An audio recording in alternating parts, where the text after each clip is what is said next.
ce mardi 20 août 2019 avec les frontières fermées.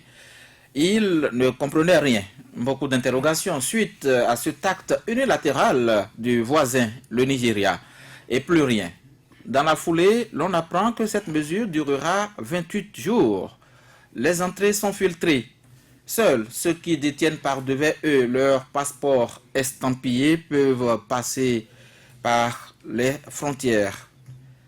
Et après l'expiration de cette date de ce délai de 28 jours, les frontières continuent toujours de rester fermées. Qu'est-ce qui sous-tend cette décision? Du côté du Bénin, aucune information officielle ne vient pour éclairer les uns et les autres. Sur ce plateau ce soir, l'on s'interroge sur les motivations du Nigeria, c'est sûr, et c'est clair.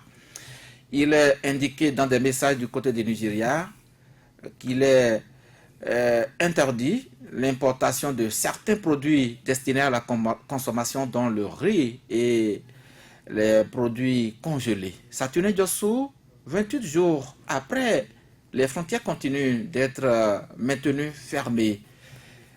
À quand la réouverture? Je sais que vous n'êtes pas Mamadou Bouhari. Mamadou Bouhari, vous n'êtes pas le diplomate béninois en chef non plus. Même s'il était diplomate en chef béninois, si celui qui est en charge de la diplomatie au Bénin avait une réponse, je pense qu'on n'en serait pas là. Lui aussi n'y voit que du feu, comme on dirait, tout puissant Aurélien, qui a servi au niveau des Nations Unies, qui a voulu mettre son carnet d'adresse au profit du Bénin à travers le gouvernement, jusqu'ici n'a pas encore trouvé l'énigme que constitue n'a pas réussi à résoudre l'énigme de cette mesure qui est la fermeture des frontières du Nigeria. On n'en dira pas seulement avec le Bénin, avec d'autres pays de la sous-région. Les raisons du Nigeria, on les connaît plus ou moins, en tout cas celles officielles. Des produits de réexportation qui quittent le Bénin, qui atterrissent sur son territoire. Le Bénin, je dis qui quitte le Bénin parce que le Bénin est le principal pays, pas seulement un pays de transit. Si on transitait ce que souhaitait le Nigeria, on ne serait pas en train de subir sa foudre actuellement. C'est un pays par lequel les produits de contrebande, de réexportation d'une manière ou d'une autre atterrissent sur le territoire nigérien. Le Nigeria a dit vouloir protéger son économie, vouloir prendre des mesures sécuritaires et parle d'opérations conjointes, même si c'est à l'interne qu'il mène cette opération. Je parle des raisons officielles qui sont connues. Le Nigeria qui dit, selon les dernières informations qui circulent, que tant que, ou tout de moins des informations venant de certaines autorités de la douane du Nigeria, que tant que les pays qui sont auteurs de cette invasion du territoire nigérien de produits non voulus ne prendraient pas de mesures pour rassurer le géant qu'il gardera ses frontières fermées. Vous l'avez dit, 28 jours, ces 28 jours, ce n'était d'ailleurs pas écrit sur papier. C'est de bouche à oreille que l'information passait, les confidences d'agents venant du Nigeria, d'Abuja, pour sécuriser les frontières du Nigeria, pour aider le Nigeria à atteindre ses objectifs, à garder ses frontières fermées, qu'on entendait 28 jours. Il y a un document qui a circulé au niveau de la frontière. Oui. Qui indiquait les 28 jours. Vous en avez vu, vous? J'en ai vu, mais je n'en sais pas plus sur le caractère officiel du document. Je crois que vous et moi étions à la frontière, tout au moins pour la première fois. Ils étaient descendus à la frontière de Craquet. Nous avons vu un document qui nous a été remis par les autorités béninoises, un document provenant du Nigeria. Qu'elles ont aussi reçu comme ça, ont-elles indiqué? Mais nulle part sur ce document, on avait mentionné 28 jours. C'était les autorités avec qui on parlait qui disaient qu'ils apprennent de leurs homologues du Nigeria que ça fera 28 jours.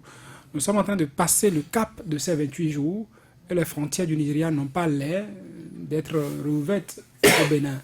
Certainement parce que le Nigeria n'a pas encore atteint ses objectifs. Et il y a des signes qui ne trompent pas.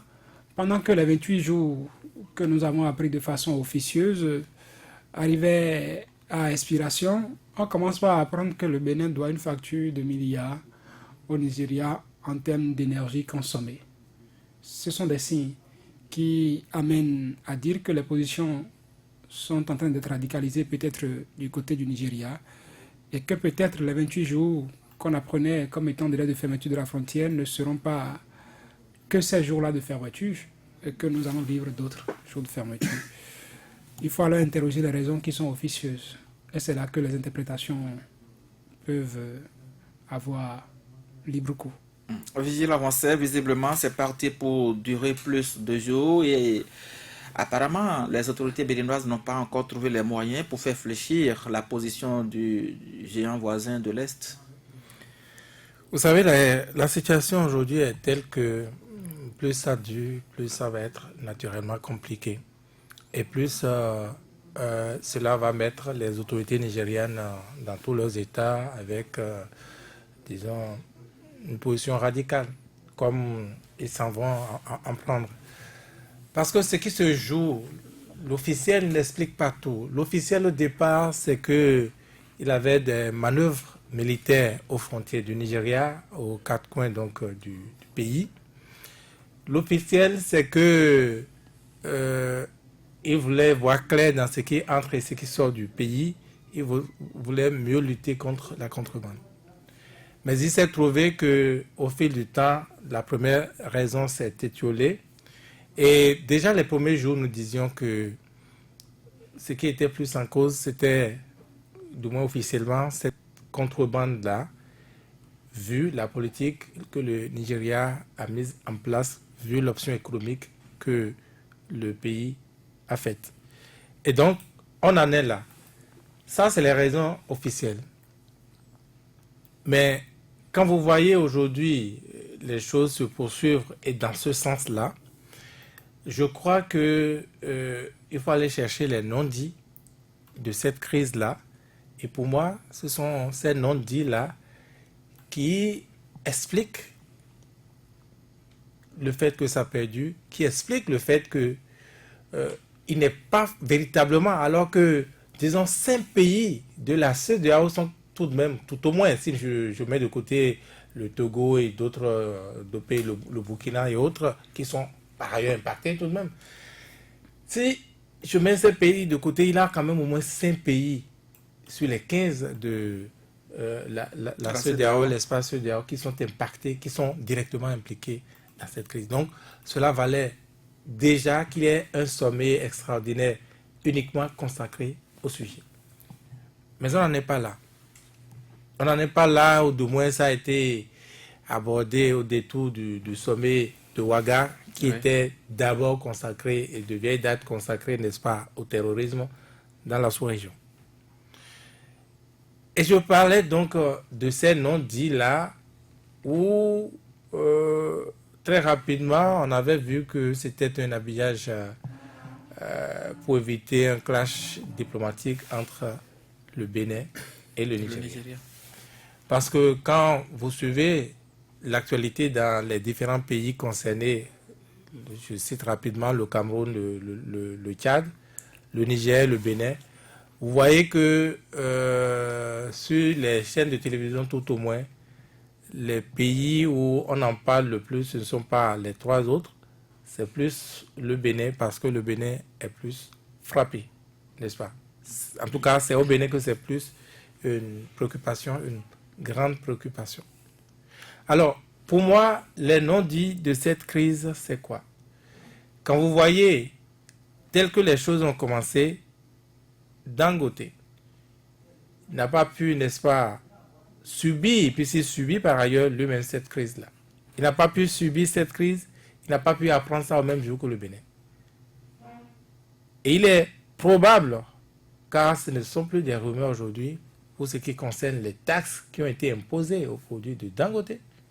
Ces camions qui passent par le Bénin? Exactement, ce ne sont pas des rumeurs. Et donc, il y a le lobby des opérateurs économiques Dangote en tête, qui a décidé, n'est-ce pas, de cette décision.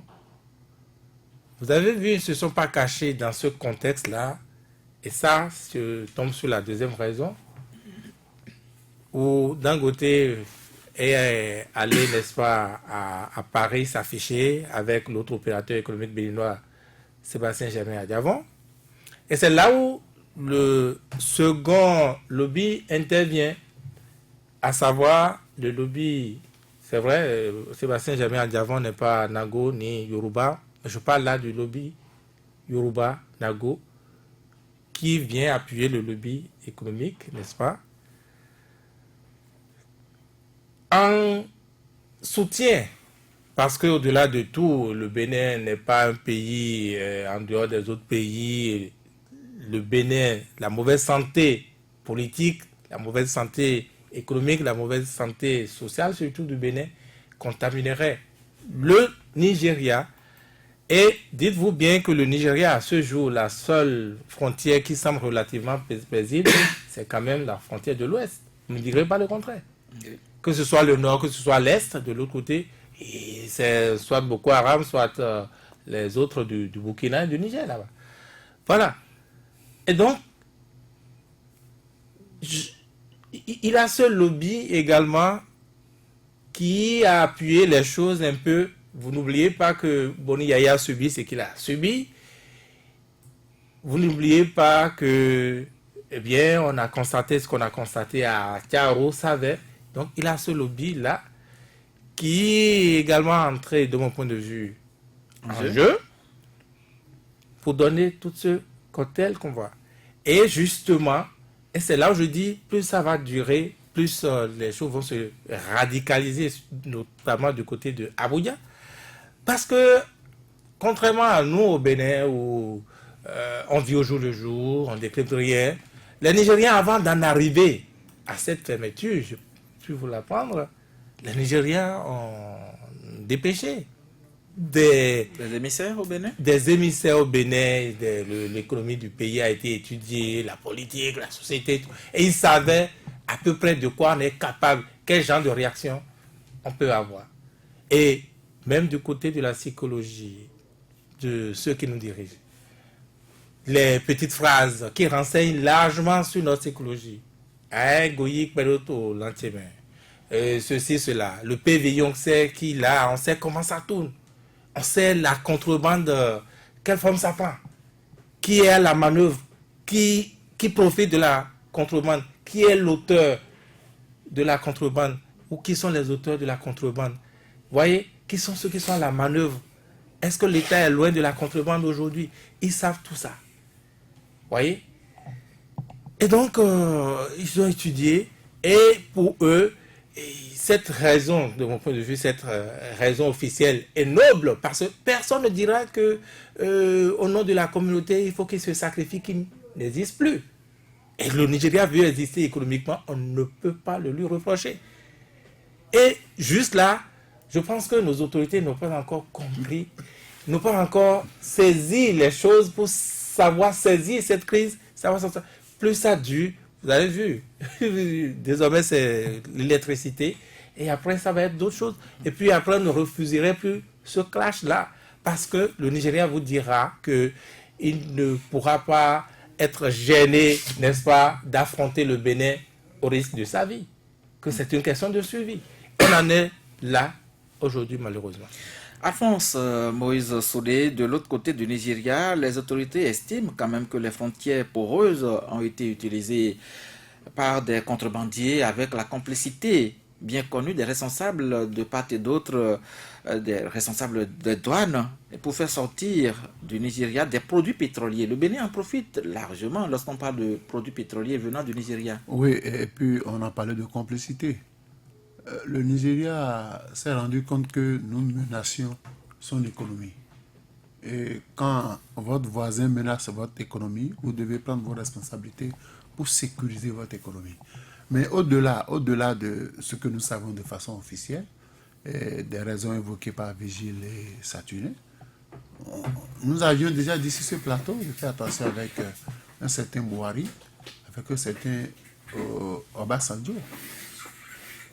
Et au-delà de toutes les raisons évoquées, il y a les non-dits qui vous souviennent qu'au lendemain des législatives, le président béninois a été appelé d'urgence au Nigeria. Selon les rumeurs, le Nigeria aurait souhaité pour une certaine stabilité politique.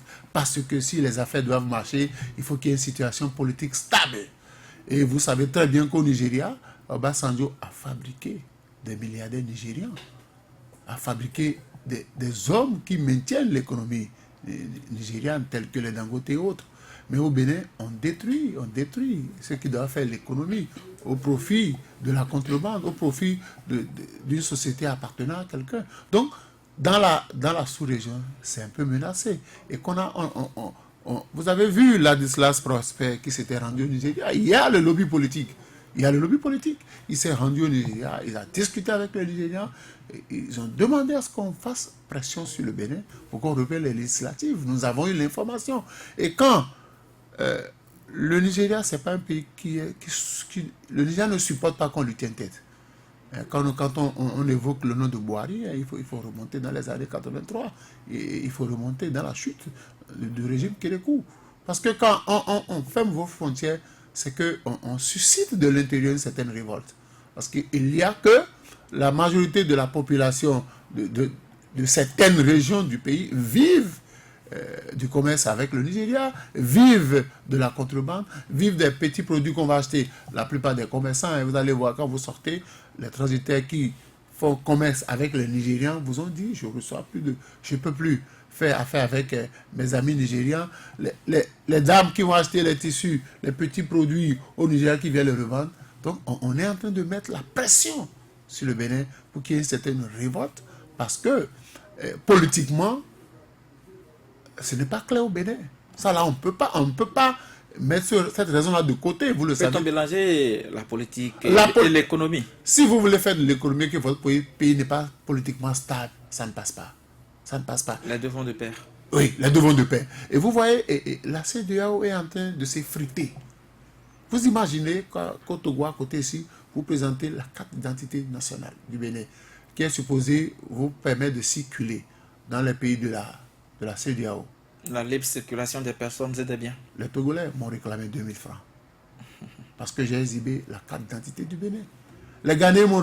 Si vous avez la carte d'identité du Bénin, c'est que vous avez un ordre de mission, certainement. Non, on a dit libre circulation. On a dit si vous avez la carte nationale, vous pouvez circuler dans les pays de la CEDEAO. Les Ghanéens m'ont réclamé 20 Syries pour que je rentre dans leur pays. Pourtant, ils m'ont dit clairement en anglais, ils se foutent de la CEDEAO, ils ne connaissent pas la CEDEAO. Les Togolais disent, c'est pas ça, de ça qu'on va vivre, à l'aller comme au retour. Donc déjà, la CEDEAO est en train de s'effriter. Et aujourd'hui, chacun se protège. Le Nigeria reste et demeure une puissance dans la sous-région. Et tant que, politiquement, nous allons parler, Vigile l'a évoqué, le lobby des Nago. Vous connaissez très bien, tous les Béninois, y compris Patrice Talon, connaissent les liens qu'il y a entre, comment on appelle, Boni Yayi et l'ancien propriétaire de Glo. Tout le monde connaît les liens qu'il y a entre Boni Yayi et Obasanjo. Tout le monde connaît les liens qu'il y a entre Boni Yayi et Dangote.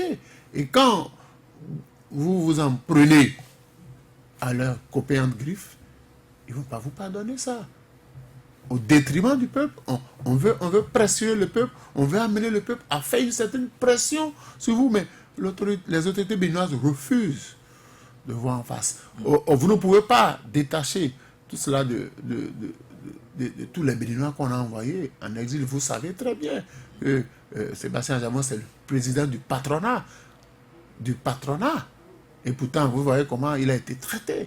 Et au Nigeria, les opérateurs économiques nigériens sont choyés. On fait d'eux des milliardaires, on fait d'eux des personnalités. Quand on parle de l'économie du pays, ce sont ces gens-là, ces opérateurs économiques. Et l'État ne peut pas vouloir prendre des décisions sans associer ces personnes-là. Vigile l'a rappelé. Imaginez qu'on se prenne à Dangote au Nigeria. C'est grave. Moi, j'ai vu à Accra les installations de Dangote. Dangote est assis là-bas. Et Dangote traverse notre territoire. Vous voyez toutes les difficultés, toutes les misères qu'on fait à Dangote. Ce n'est pas possible. Nous ne pouvons pas, chez nous, encourager nos opérateurs à faire émerger notre économie. Mais chez vous, vous empêchez. Donc, il y a plusieurs raisons qui militent. Parce que, en conclusion, c'est qu'on veut étouffer le régime. On veut amener le régime à respecter les accords de la CEDEAO. En le faisant, ce sont les populations qui souffrent. Mais justement, c'est parce qu'on veut amener, on attend des populations une certaine réaction. On a envoyé, est-ce que les représentants, les émissaires de la CEDEAO, dans le cadre de la crise électorales, est-ce qu'ils ont été bien reçus? Est-ce que les consignes données par la CEDEAO ont été respectées? Si vous ne respectez pas les consignes de la CEDEAO, ce n'est pas maintenant qu'on veut vous étouffer que vous allez solliciter la CEDEAO. Respectez d'abord les consignes de la CEDEAO et la CEDEAO vous aidera à mettre en pratique votre politique économique ou bien sociale. Mais dès que vous tenez tête à des gens qui sont quand même... quelqu'un est plus fort que vous, il est plus fort que vous. Et vous devez reconnaître que on a dit que le Bénin ne peut pas vivre sans le Nigeria. Certains sont allés jusqu'à dire que le Bénin est un département du Nigeria. Donc il faudrait que nous puissions trouver... Et malheureusement, dans cette crise, Patrice Zavala, on n'a pas la version officielle. On ne rassure pas les Béninois. On ne rassure pas nos compatriotes. Mais c'est un blackout, c'est grave. Quand ça se passe comme ça, nous savons très bien du nord au sud que le Bénin a plusieurs frontières avec le Nigeria et que beaucoup vivent des produits de la contrebande. Beaucoup vont chercher de jour comme de nuit des produits qu'on ramène vendre ici. Mais quand on a fermé les frontières, les autorités, le chef de l'État ne même pas. Ça devient une crise. Le chef de l'État devait monter au créneau, délivrer un message pour rassurer son peuple et dire à son peuple les démarches qui sont en train d'être menées pour que l'on ait une porte de sortie. Mais malheureusement, on laisse les Béninois davantage dans leur misère. Saturnin Diosso, le Nigeria a pointé du doigt les produits pétroliers qu'on fait sortir de son pays à travers les frontières avec le Bénin et on fait rentrer sur le territoire du Nigeria du riz d'Asie, des tomates qui viennent de l'Italie, des voitures d'occasion qui prennent par le Bénin et autres produits qui atterrissent au Nigeria. Et tout ça cause des pertes énormes aux recettes pour le Nigeria et perturbe la production locale. Ils insistent là-dessus, la production locale. La contrebande, ce que vous avez commencé par dire, prouvait que la contrebande, c'est de part et d'autre. Ce n'est pas que le Bénin est le seul pays, je ne dirais pas comme d'autres de contrebandis, mais de contrebande sur le chemin du Nigeria. Le Nigeria a fait rentrer également par des voies non officielles. Quand on parle d'ailleurs du riz, ce sont les Nigériens qui viennent en chercher ici, qui en portent là-bas. Quand vous parlez du riz, le riz exporté ou réexporté sur le Nigeria n'est pas un riz produit au Bénin. Mais l'essence qui quitte le Nigeria pour atterrir au Bénin, vous avez au moins la certitude que c'est l'essence de la pompe du Nigeria et que c'est subventionné par le Nigeria. Là, le Nigeria, même s'il voudrait faire œuvre utile, pourrait dire je ferme les yeux sur l'essence de contrebande qui vient au Bénin parce qu'on nous dira que ça détruit un certain marché des produits pétroliers, les stations officielles étant installées, étant concurrencées par l'essence des étalages, qui avant d'être l'essence des étalages, l'essence de la pompe venant du Nigeria. Si le Nigeria voulait faire œuvre utile, pourrait dire je ferme les yeux sur ça. Il y a des actes de sabotage également qui se produisent au Nigeria pour extraire de l'essence du pétrole carrément. Je ne pense pas que ce qui atterrit au Bénin fait partie du Vous devez avoir en souvenir ces actes qui ont causé la mort de nombre de Béninois parce qu'il y a eu de l'incendie. Vous parlez de Poga? Non, pas au Poga, mais dans le Nigeria. Je me rappelle encore cette année, parce qu'on a renvoyé au Bénin les Béninois morts dans ces flammes au Nigeria. Parce qu'il y a des actes de sabotage qui avaient été opérés pour extraire de l'essence. De l'essence, je refuse. Si vous prenez la part de ce qui atterrit, ce qui est siphonné au Nigeria et qui atterrit sur le territoire national, et la part de ce qui quitte officiellement la pompe, les essenceries au Nigeria, je ne pense pas que ce qui est siphonné dépasse ce qui provient des stations. Quand il était encore possible, avant que cette note entre autres ne sorte, pour demander aux officiels du Bénin qui amènent leur véhicule au Nigeria pour acheter du carburant, d'aller s'inscrire avant d'aller en chercher. Avec les documents officiels. Vous dépassez les frontières du Nigeria, du Bénin, entre le Bénin et le Nigeria, vous constatez d'office que les stations qui sont là-bas sont prises d'assaut par des Béninois. Oui. Même à la frontière, à la fermeture des frontières avec le Nigeria, il vous suffit de quitter Diafa, de prendre l'axe Carrefour-Sémin, Craqué, pour compter le nombre de camions-citernes stationnés en direction du Nigeria mais bloqués, ne pouvant pas faire l'entrée au Nigeria. C'est-à-dire que nous tirons plus de ce qui vient de la pompe au Nigeria que de ce qui vient des siphonnages dont vous parlez. Je disais donc que la contrebande, c'est de part et d'autre, mais que le Bénin a cette mauvaise habitude de faire entrer au Nigeria pas des produits, j'utilise encore une fois, au pays. Et je pense que le contexte actuellement a tellement évolué qu'on pourrait même perdre cet avantage du Nigeria, qui avait souhaité que, oui, envoyer des produits chez moi, mais il souhaite que ce soit des choses qui viennent de chez vous réellement, et non des choses que vous venez. Parce que c'est ça qui frustre davantage le gouvernement nigérien et autres, de constater que tout ce commerce qui est fait en direction de son pays, la majorité, c'est pour enrichir les Indo-Pakistanais, c'est pour enrichir ces pays producteurs de riz et autres, alors que le local béninois, le paysan béninois, a ce marché. Le Nigeria, après tout, c'est ça. C'est le marché. Même si on n'exportait pas au Nigeria des produits de contrebande, et c'est des produits légaux que nous envoyons au Nigeria, c'est un marché. C'est plus de 200 millions d'habitants.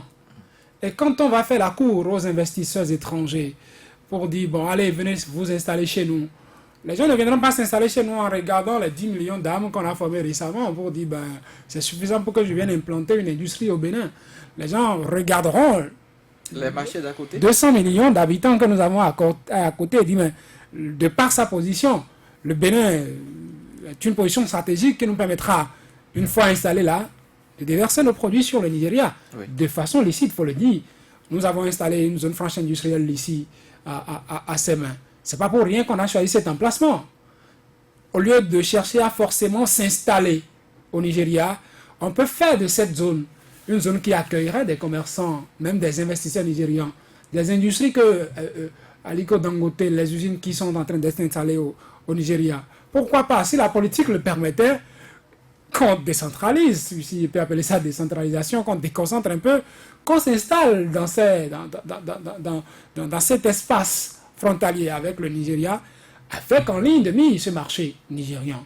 Mais quand on ne l'exploite pas, ça me fait penser à Sébastien Adjavon qui a souvent dit que le Bénin ne peut pas être à côté du Nigeria et être l'État, et être dans cet État-là. Le Nigeria, c'est un atout pour nous, mais nous devons savoir comment utiliser cet atout. Nous ne devons pas utiliser cet atout en étant pour le Nigeria un inconvénient. C'est pourquoi je disais tout à l'heure, je ne sais pas si ce contexte qui était favorable quand le Nigeria demandait des produits venant du Bénin réellement, produits au Bénin, est encore le même aujourd'hui. Parce que le pays investit dans la production agricole. On dit riz, on en produit au Bénin, mais on a commencé par en produire au Nigeria. Qu'est-ce que le Nigeria ne produit pas encore aujourd'hui? Les opérateurs nigérians sont mobilisés autour. Il y a de l'investissement qui est fait et on espère les résultats. Dans ce contexte, les choses seront difficilement à négocier comme entre-temps où le marché était encore presque vierge. On dit, mais oui, le riz, envoie-nous le riz, mais à condition que ce soit produit au Bénin et tout ça. Ce ne sera pas forcément la même chose. Quand on a perdu ça et qu'on se retrouve aujourd'hui avec ce que nous appelons, n'oublions pas, le port autonome de Cotonou, qui jusqu'aujourd'hui est qualifié de poumon de l'économie nationale. Cela voudra dire que si ce poumon cesse de fonctionner, c'est que nous sommes morts. Dans un contexte où le Nigeria a commencé par développer le port de Lagos avec un lourd investissement qui ferait de ce port une zone d'attraction, un port d'attraction dans la sous-région ouest africaine, dans un contexte où Lomé également est en plein boom, plein développement de son port. Qu'est-ce que le port de Cotonou a aujourd'hui qu'envirait le Nigeria, qu'envirait Lomé? Ouais, sauf que certains produits n'atterrissent pas au Nigeria comme cela se fait au Bénin. Justement, si certains produits n'atterrissent pas au Nigeria, les gens amènent ça au Bénin. C'est dans quel but? C'est d'atteindre le Nigeria par ses mains, les autres frontières avec le Nigeria directement ou en contournant par le Niger. Et le leadership du Nigeria n'a pas raté. Le Niger, comme le Burkina Faso, le Niger a sorti, comme le Burkina Faso, une note demandant à certains produits qu'on envoie, qu'on restaure sur son territoire, de ne plus atterrir sur son territoire. C'est bien là que ça commence. On viendra tout à l'heure. Et quand il en est ainsi, c'est que c'est le port autonome de Cotonou qui est étouffé. Oui. Des gens ont fait du fétichisme autour des chiffres Si on doit vous communiquer les chiffres réels des marchandises qui rentrent au Bénin aujourd'hui, comparativement à ce qui rentrait au Bénin avant la fermeture des frontières, on constatera qu'il y a un net regret, une nette régression. Si on doit vous communiquer ce qui se passe au niveau du PVI, programme de vérification des importations, vous verrez parce que le PVI n'est rentable que grâce au Nigeria où on envoie les produits et grâce à d'autres pays. Et quand le Nigeria ferme sa frontière aujourd'hui, combien d'opérateurs économiques béninois vont à eux seuls, en quelque sorte, sans le marché nigérien, j'ajoute ça, sans le marché nigérien, chercher à alimenter le marché béninois avec un flux. Sébastien Germain à Javon, on lui a réservé le sort qu'on connaît.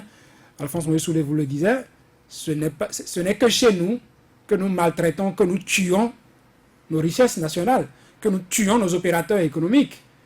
Au Nigeria, ce n'est pas le cas. Aliko Dangote, c'est un nom qui sonne comme nom d'opérateur économique, mais qui sonnerait comme l'autre président du Nigeria, qui lui n'a pas de mandat. Le régime passe, lui reste un bon nom chez lui, et ce n'est pas pour rien que quand le président arrive, il réunit ses opérateurs économiques, comme ce que Boari a fait récemment, des confidences pour dire, ben, je reviens pour un second mandat, qu'est-ce que vous souhaitez qu'on fasse? Et la politique qu'applique le gouvernement nigérien aujourd'hui en nous fermant ses frontières, ce n'est qu'une politique dictée par les opérateurs économiques du Nigeria. Ils sont rois chez eux. Oui. Vigile a avancé la CEDEAO prône la libre circulation des personnes et des biens. Visiblement, ça n'attire pas l'attention du Nigeria dans ce contexte, puisque le Nigeria a pris unilatéralement sa décision et l'applique, quoi que cela coûte, aux pays limitrophes. Et l'on se demande d'ailleurs si la même rigueur est appliquée aux autres pays comme cela se fait au niveau du Bénin. Oui, et c'est en cela que je ne suis pas d'accord avec Saturnin de penser que c'est comme une faveur que d'autoriser le Bénin à, n'est-ce pas, importer au Nigeria, n'est-ce pas, ses produits made in Bénin. Non, c'est la règle communautaire qui le dit. C'est la règle communautaire qui veut que les produits aussi bien ivoiriens, sénégalais et autres puissent être vendus au Burkina, au Nigeria et dans le même espace CEDEAO. Quand on parle de la libre circulation des personnes et des biens, s'entend la libre circulation des personnes et des biens de l'espace, des personnes de cet espace, des biens de cet espace, avec quelques nuances, bien sûr. Et vous savez, ce qui se joue aujourd'hui, c'est vrai, vous avez demandé tantôt si ce n'est pas une violation des normes communautaires. Oui.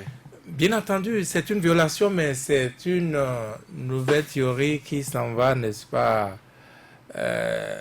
s'ériger et étudier, n'est-ce pas, par les différents acteurs, parce que il est intolérable que dans une communauté, n'est-ce pas, il y a ces gens de libertinage en parlant, n'est-ce pas, des produits prohibés aujourd'hui, qui sont d'ailleurs prohibés dans l'espace. Hein. Je vous rappelle que la Thaïlande n'est pas de l'espace CEDEAO.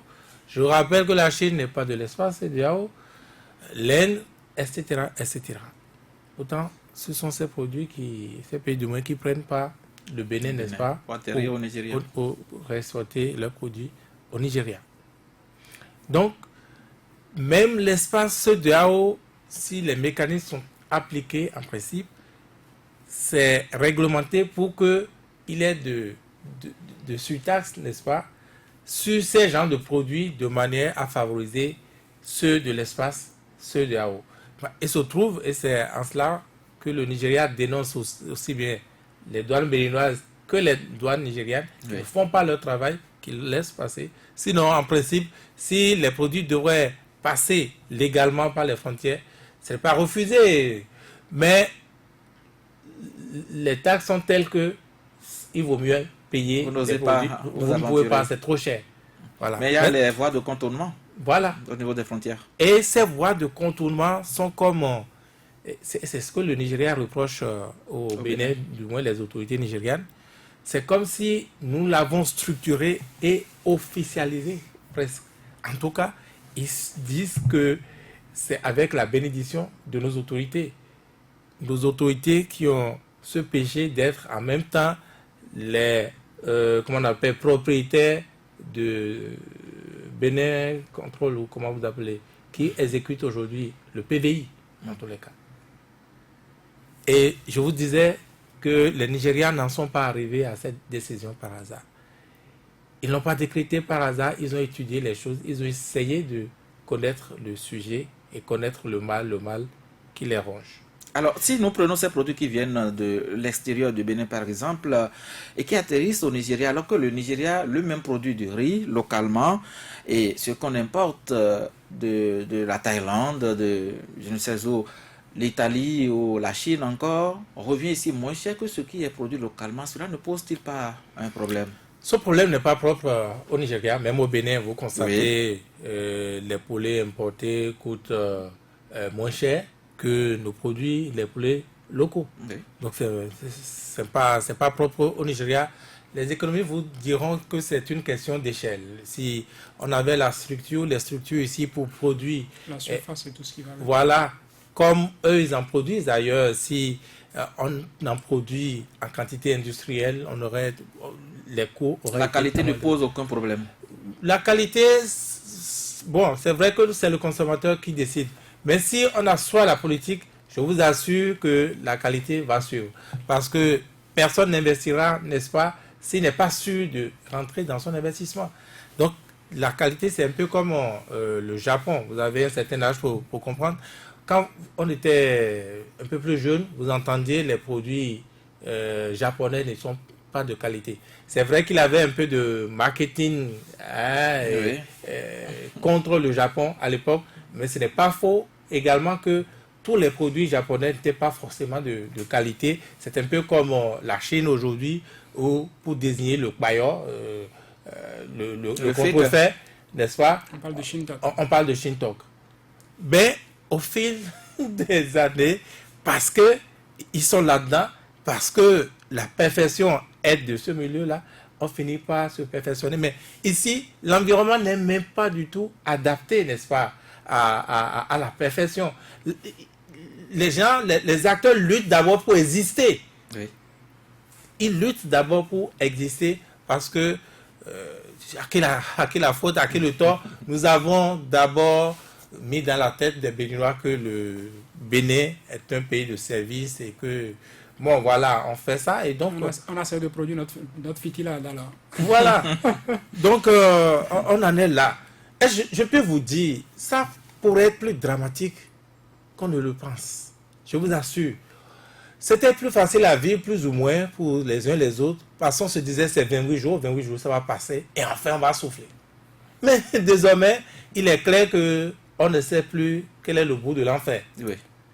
Et l'enfer, on ne l'a peut-être pas encore vu. On ne l'a pas encore véritablement vu.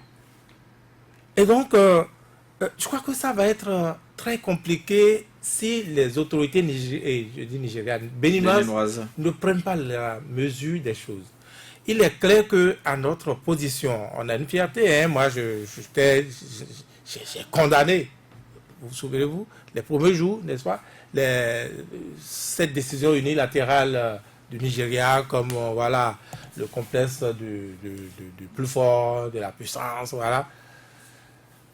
Mais qu'est-ce qu'on peut? On ne peut rien?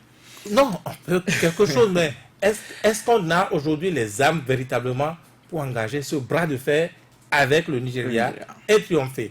Oui, du côté de Monrovia, il a eu, n'est-ce pas, la CEDEAO, le Parlement de la CEDEAO qui s'est réuni et qui a condamné le Nigeria. On a condamné là, c'est au niveau du Parlement de la CEDEAO. Bien sûr. Mais la CEDEAO quand même a donné raison au Nigeria de manière générale pour c'est à cela que j'allais l'économie du pays. C'est à cela que j'allais en venir. La CEDEAO, vous avez vu, et demain ça va rebondir hein, de plus belle dans les journaux, on va, comment dit-on, hisser ça en trophée. Mais ça ne changerait pas grand-chose. Moi, je pense qu'il faut que les autorités béninoises prennent la mesure des choses aujourd'hui et puissent, n'est-ce pas, nous offrir une porte de sortie. Et pour moi, la porte de sortie, elle est claire, je vais vous la dire tout de suite. Eh bien, il faut que les autorités béninoises puissent offrir la garantie aux Nigériens, aux autorités d'Abuja, qu'au bout de 6 mois, qu'au bout de 8 mois, je n'en sais rien, qu'ils puissent enfin s'adapter ou commencer par s'adapter, n'est-ce pas, à ce qu'ils veulent, tel que la politique économique nigériane puisse rester et que le Bénin aussi puisse vivre. Si on n'en arrive pas là, eh bien, ça risque de se compliquer. Et le silence des autorités béninoises aujourd'hui n'arrange rien du tout, ni à l'intérieur, ni du côté du Nigeria, Oui. qui les autorités d'Abuja prononcent cela comme Mais le une Nigeria est en position de force dans cette affaire. d'une manière, mais bien sûr. C'est vrai qu'il ne vit pas non plus très Sans bien. le Il a Bénin. des Nigérians qui souffrent également. Bien de sûr, cela. bien sûr. Mais ce qu'on n'a pas encore dit, ça Oui. tenait à commencer par le dire. Moi, j'ai de manière informelle des sources de la douane béninoise, mais la situation est très grave au port aujourd'hui. Depuis cette fermeture, n'est-ce pas, il y a des chiffres qui sont avancés, c'est dans l'ordre de 60 à 70% de baisse de recettes aujourd'hui au port de Cotonou. Et c'est le prochain Et budget donc, du Bénin qui est-ce qu'il va en souffrir? Dans tous les cas, si les autorités béninoises ne parlent pas, ils finiront pas parler à travers le budget. S'ils évitent l'abattement, comment vous appelez, le budget collectif, n'est-ce pas? S'ils l'évitent, ils ne pourront pas l'éviter pour le budget exercice Général de l'État. 2020. Et ce qui est grave, il faut le souligner en parlant de budget, 2020, c'est la seule année pleine qui reste à Patrice Talon. La Et- seule année pleine qui reste Et à Patrice avec Maintenant qu'ils reviennent ou pas. des projets qui restent, l'alphatage, ça ferait de bien à tout le monde. Personne ne refuserait. Donc moi, je pense que les autorités, qu'elles prennent la mesure des choses, qu'elles puissent parler aux Nigériens d'abord. Ça commence par là, parce qu'il faut avoir de la matière. Est-ce que c'est d'abord Pour au Nigeria venir qu'il faut servir. parler, pour parler et montrer sa bonne foi face à ce que dénonce le Nigeria avant maintenant d'engager les négociations Mais de l'autre c'est côté ce du que je Nigeria? vous dis. Vous savez, la situation n'est pas aussi facile pour le Niger, pour le Bénin comme pour le Niger et le Burkina Faso. Eux, ils ont rapidement, n'est-ce pas, commencé Des à actes. prendre des mesures à travers ces actes que dont vous parlez, n'est-ce pas? Et donc, il faut que le Bénin, à défaut de pouvoir s'aligner rapidement dans ce sens aujourd'hui, puisse aller demander de moratoire, n'est-ce pas, au Nigeria pour pouvoir enfin, n'est-ce pas, sécuriser l'économie du Nigeria et pouvoir enfin inventer une vraie économie à la comment l'autre qui est en Guinée équatoriale, Berthe Corvi. Voilà l'économie fondamentale, une superbe théorie. Vous ne consommez que ce que vous avez produit et ce n'est que ça qui vous enrichit. Alphonse Moïse Soudé, le Nigeria dénonce également l'entrée sur son territoire de ces épaves qui viennent de l'Europe en général, parlant des véhicules d'occasion. Aujourd'hui, avec ces frontières fermées, c'est un problème qui se pose sur les parcs de véhicules d'occasion. Mais vous savez, le flux de véhicules allant vers le Nigeria avait déjà diminué parce que les gens ont commencé par installer des usines de montage de véhicules au Nigeria. Le Nigeria, oui.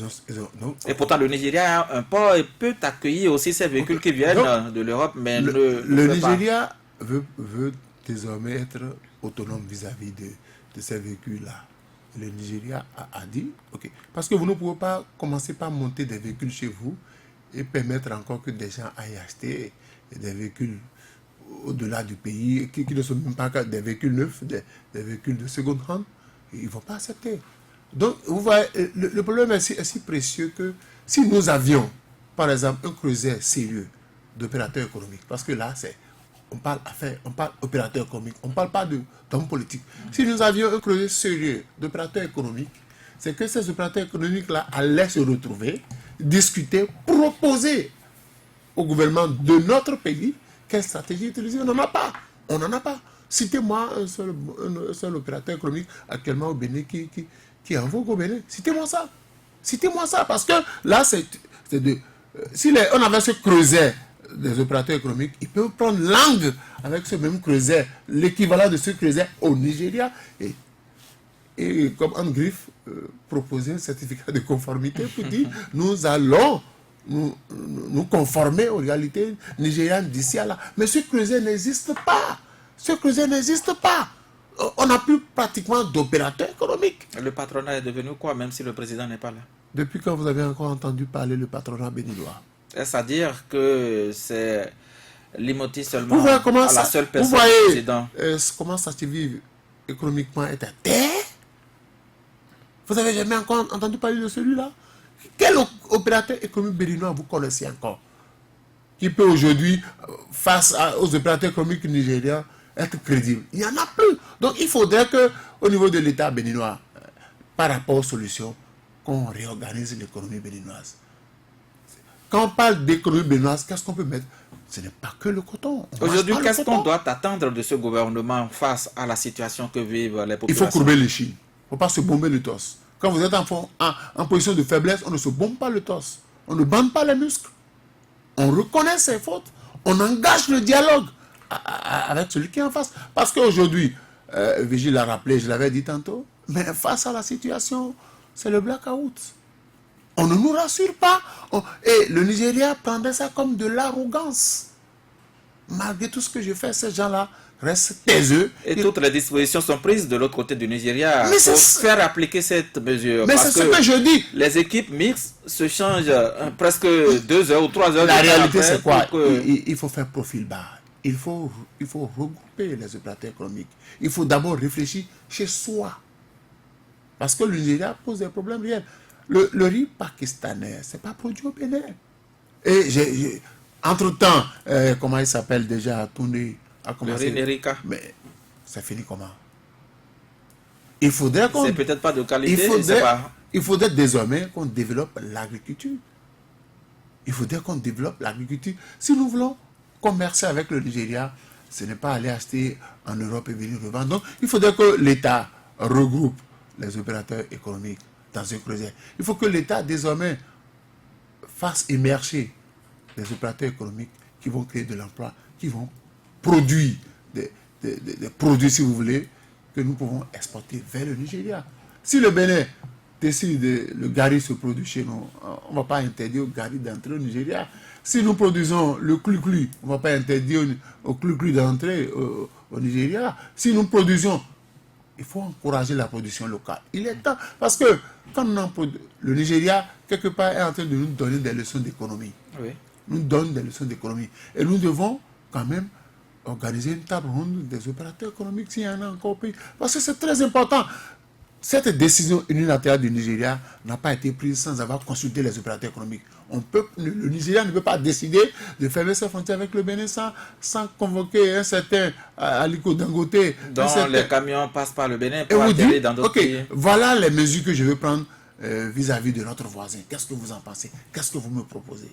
Parce qu'on ne peut pas parler d'économie nigériane sans parler de la puissance, du poids des opérateurs économiques. Mais chez nous, il n'y en a pas. Il n'y en a pas. Il faut... Donc, les développeurs de théorie économistes ou bien économie qui se trouvent à l'université, ils proposent à l'État béninois. Qu'est-ce que nous devons faire? Parce que le Nigeria n'est pas prêt de démordre. Et quand le Nigeria se fait assister des autres pays, c'est que là, on veut nous confiner dans notre simple expression. Satoune Diassou, nous allons droit vers le projet de budget général de l'État exercice 2020 qui doit être déposé sur la table des députés dans ce contexte de fermeture des frontières où les caisses de l'État doivent recevoir le coût de cette mesure du Nigeria. Attendons-nous à des taxes. À l'interne. Des taxes et à des taxes à l'interne. Parce qu'il faudra trouver de quoi combler le gap là quelque part. Je parlais du port autonome qui est le poumon de l'économie béninoise, qui est dans un état de léthargie avec ce qui se passe. Quelqu'un demandait ironiquement entre le port autonome de Cotonou et les frontières nigérianes, qu'est-ce qui constitue le pouvoir de l'économie du Bénin? Non, les deux sont complémentaires. Oui, les deux sont complémentaires. Parce qu'aujourd'hui, les frontières nigérianes... Les produits peuvent sortir du port sans jamais atteindre le Nigeria. Non, je ne peux pas le dire ainsi. Et c'est en cela que, on parle de PVI aujourd'hui. Le PVI même a élaboré un système qui permet le suivi de marchandises. Ce système peut être défaillant, peut ne pas marcher à un moment donné. Mais on suit les produits qui atterrissent au port autonome de Cotonou jusqu'à leur destination. On parle de tracking. Parce qu'on sait que si on ne met pas en œuvre ce mécanisme, on a beau viser le marché nigérian, mais les produits peuvent rentrer au Bénin par le port. On déclarerait ces produits comme étant à destination du Nigeria, mais on peut les déverser sur le marché béninois. Donc l'État, même si il y a conflit entre le sommet de l'État et certaines sociétés qu'on reproche être proches du président de la République, je préfère dire les choses ainsi, mais on sait que le marché local également est là qu'il faut protéger. Donc on met en œuvre un mécanisme pour suivre les produits pour qu'ils aillent à destination, la destination déclarée. Donc il y a le tracking là. Je ne pense donc pas que le PVI soit là pour se contenter juste que ça rentre au pays et puis on se fout. Le PVI, puisque vous en parlez, apparemment c'est un bon produit que le gouvernement de Boni Yaya avait sorti entre autres, hein, parce que... Ça marche parce que le port autonome de Cotonou est un port d'entrée. Nous avons des pays de l'Interland. Les autres pays qui prendront le coup, ce sont ces pays de l'Interland. Mais que gagne l'État béninois? L'État béninois gagne ce qu'il gagne. Je me demandais. Et les sociétés qui se sont retrouvées adjudicataires gagnent aussi ce qu'elles gagnent, ces sociétés-là. Les pays qui prendront aussi le coup, ce sont les pays de l'Interland, le Niger, le Burkina Faso, qui, bon oui, je sais qu'au Burkina Faso, il y a le port sec de Bobo Dioulasso.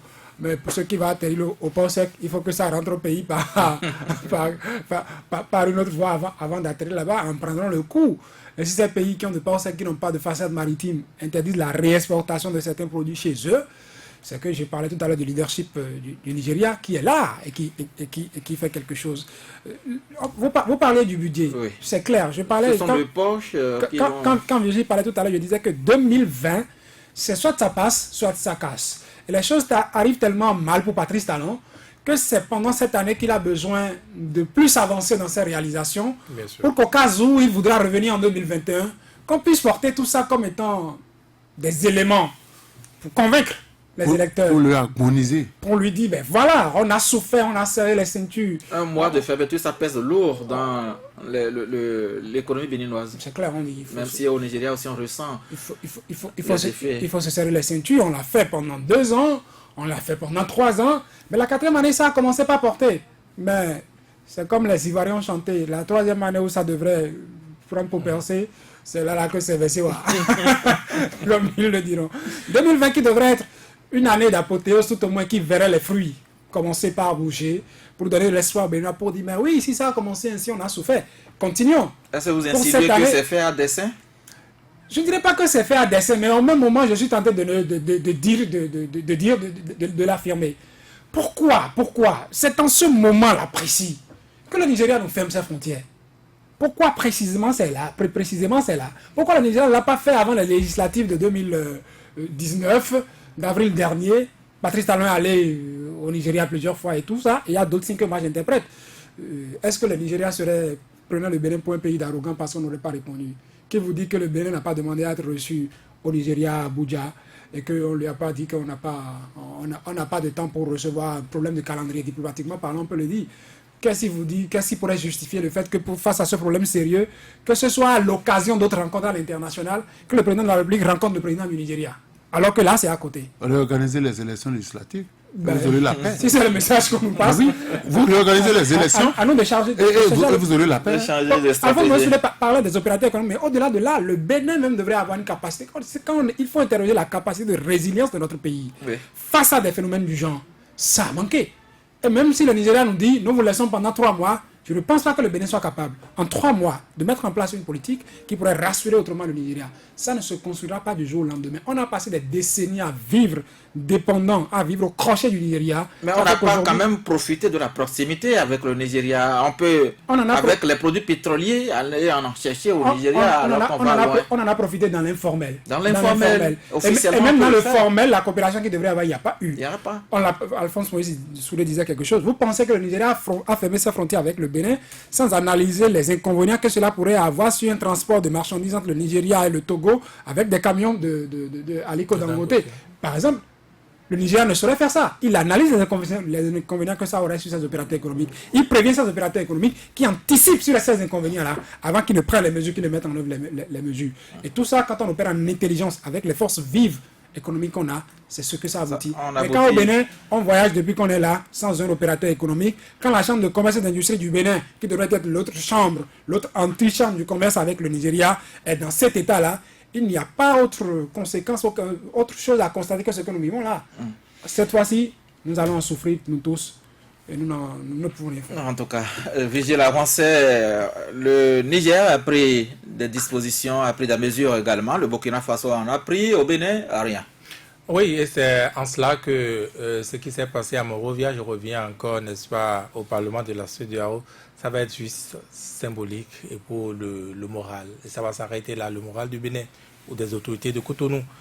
Moi, je pense que, pour continuer dans le même sens, le Niger, le Burkina et peut-être d'autres pays ne seront pas des alliés du Bénin quand il va être question d'en parler.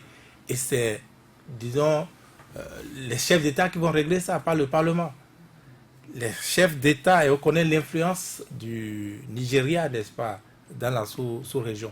Il n'est pas impossible que le Nigeria mette même en jeu son appartenance à la CEDEAO pour survivre face à ce qui lui arrive. Ce n'est pas impossible. Si on doit le forcer à faire ce qu'il ne veut pas faire. Oui, je vais très rapidement dire, les non-dits, ça peut expliquer en partie le silence de Cotonou, mais il va falloir se départir de cela. Il va falloir se départir de cela et ne pas pouvoir compter, n'est-ce pas, sur... le rapport de force n'est pas en faveur du Bénin. Et ce n'est pas quand l'axe de Chine, Russie, consort qu'on fréquente aujourd'hui, quand ils auront arbitré, ils ne vont pas arbitrer en faveur du Bénin, ils vont faire le choix d'Abuja. Ouais. Il faut qu'on réfléchisse, qu'on fasse un choix conséquent. Une décision est donc attendue du côté du Bénin. En tout cas, ce sera tout pour ce numéro de l'émission L'Intégrale sur Soleil FM. Un autre rendez-vous, c'est demain. Bonsoir.